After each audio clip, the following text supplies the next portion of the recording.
Hello students, आज के इस वीडियो में हम बात करेंगे एसी फंडामेंटल्स में। ये हमारे यूनिट 3 का फर्स्ट टॉपिक है। इसके अंदर काफ़ी छोटे छोटे सब टॉपिक्स हैं, तो वो मैं आपको कराऊंगा। सबसे पहला, average value and RMS value. अगर आप एक न्यू यूज़र हैं, चैनल को सब्सक्राइब नहीं किया तो प्लीज़ चैनल को सब्सक्राइब कर लें और डिस्क्रिप्शन बॉक्स में जाके बाकी के हमारे वीडियोस को एंड प्लेलिस्ट में जाके दूसरे सब्जेक्ट के प्लेलिस्ट को ज़रूर चेक करें। तो स्टूडेंट्स, एवरेज वैल्यू आपका है, क्या रहता है कि आपको एवरेज वैल्यू का ये आई एवरेज जो है करंट, वो 0.637 आई एम आता है। और आपको क्वेश्चन इसी तरह आता है, एवरेज वैल्यू का आप जो है एक्सप्रेशन लिखें, आरएमएस वैल्यू का एक्सप्रेशन लिखें। तो आप किस तरह से आप एक्सप्रेशन डिराइव करेंगे, बहुत सिंपल एंड इजी डेरिवेशन है, तो वो मैं आपको बताऊंगा। प्लस इसकी डिफाइन भी आप बुक से कर सकते हैं। आई एवरेज जो होता है वो आपका, अगर मैं एवरेज लूंगा पूरे साइकिल के लिए तो वो जीरो आता है, इसलिए मैं आई एवरेज निकालने के लिए हाफ साइकिल का ही यूज करूंगा। जो मेरा एवरेज करंट का फॉर्मूला है वो है area of first half cycle. इस फर्स्ट हाफ साइकिल के लिए मैं साइनसोइडल वेव की, जो मेरी यहाँ पर साइनसोइडल वेव है, इसका सिर्फ एरिया को डिवाइड बाय पाई करूंगा तो मेरा आई एवरेज की वैल्यू आ जाएगी। इसके लिए मैं क्या करता हूँ, 1/पाई, 0 से पाई तक इंटीग्रेट कर लेता हूँ करंट को अपने। तो यह आ जाएगा आई डी ओमेगा टी, क्योंकि ये जो एक्स एक्सिस है मेरी ओमेगा टी है और वाई एक्सिस मेरी करंट है। अब इसको मैं कर लूँ तो 1/पाई 0 to पाई जाएगा I M sine omega T D omega T. This will be equal to, अब इसको इंटीग्रेट ही करना है, बहुत बेसिक, जो कि आएगा माइनस कॉस ओमेगा टी और पाई से 0 तक। नाउ जब मैं वैल्यूज पुट कर दूंगा तो मेरा आ जाएगा 2/पाई आई एम। इधर पाई की वैल्यू 3.14 जब मैं पुट करूंगा तो मेरा आ जाएगा 0.637 आई एम एवरेज, जो कि मेरे को प्रूव करना था और काफ़ी सिंपली मैंने प्रूव कर दिया। कुछ नहीं करा, area of first half cycle लिया, डिवाइड बाय पाई, बाकी आप बेसिक मैथ्स है खुद भी कर सकते हैं। इसके बाद अब मुझे प्रूव करना पड़ेगा कि आरएमएस वैल्यू का एक्सप्रेशन। स्टूडेंट्स, अब आरएमएस की जो मेरी होती है आई आरएमएस, उसका होता है आई एम बाय √2। ये एक्सप्रेशन मुझे प्रूव करना है। तो आई मेरे को पता है, आई एम साइन ओमेगा टी है मेरा। आई आर एम एस मेरी होती है area of first half cycle of I square and divided by pi. तो अब मैं अगेन इसको कर देता हूँ 1/पाई, बहुत इजी है ये करने में। अगेन 0 से पाई तक कर लूंगा, आई स्क्वायर टी ओमेगा। अब इसको मैं देख लेता हूँ करके, 1/पाई 0 से पाई, आई बढ़ा लेता हूँ, साइन स्क्वायर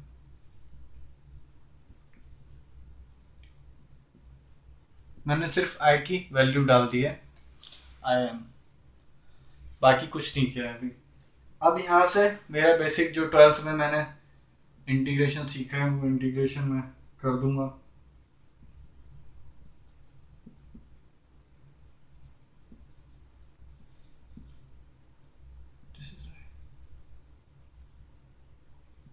इसको मैं कन्वर्ट कर सकता हूँ साइन को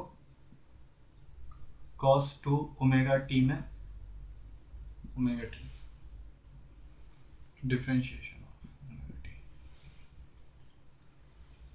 अभी आ जाएगा आई एम स्क्वायर बाय 2 पाई, ये दोनों अलग अलग होके इंटीग्रेट हो जाएंगे। अभी मैं इनको साथ ही रखता हूँ, ये हो जाएगा ओमेगा टी, ये हो जाएगा 1/2 साइन 2 ओमेगा टी 0 से पाई तक। जब इनमें वैल्यूज पुट करूंगा, पाई कर दूंगा और 0 करूंगा, तो मेरा एक्सप्रेशन आ जाएगा 2 pi into pi, that will be equal to 2। So I RMS मेरा आ जाएगा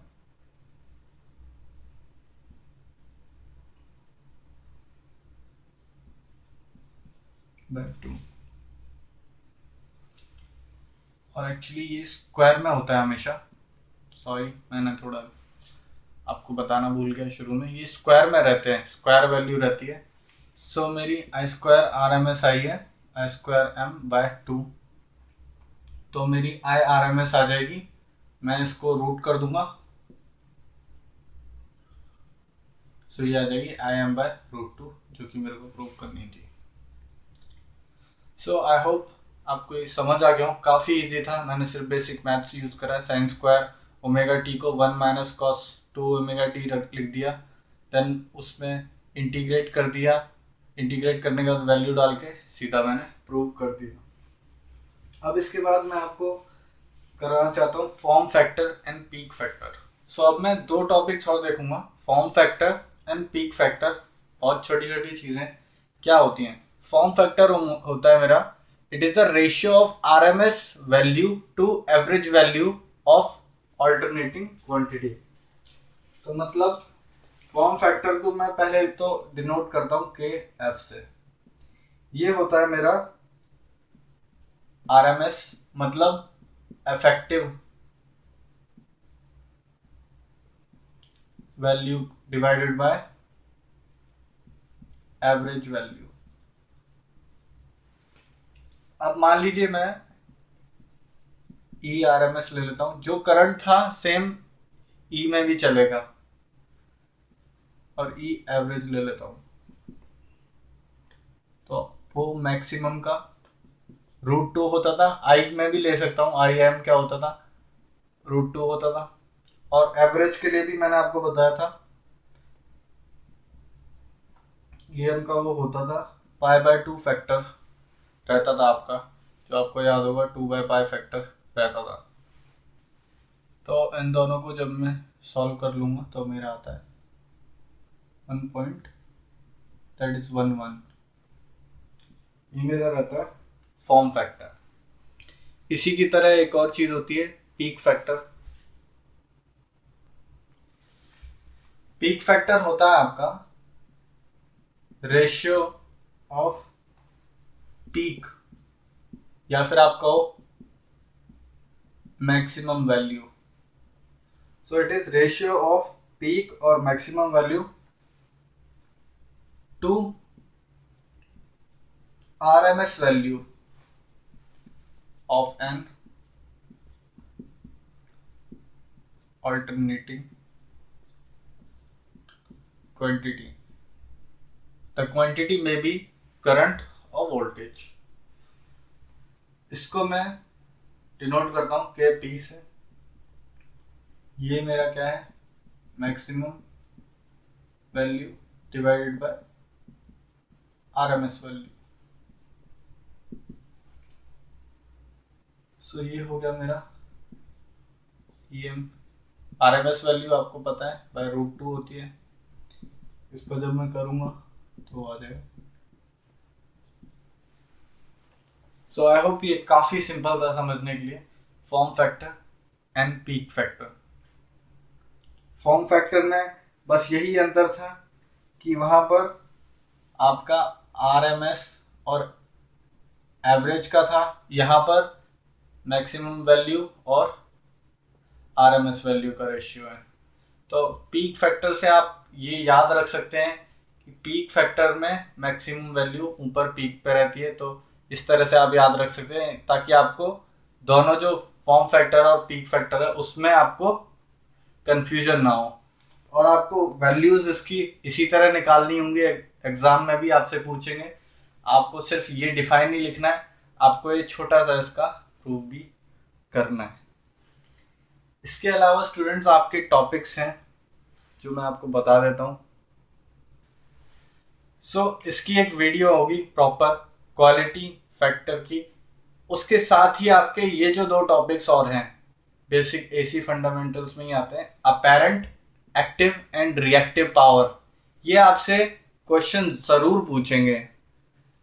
हमेशा ऐसा होता है, या तो आपके सेशनल में या आपके फाइनल में ये क्वेश्चन रहता ही है, क्योंकि ये एक बहुत बेसिक क्वेश्चन है।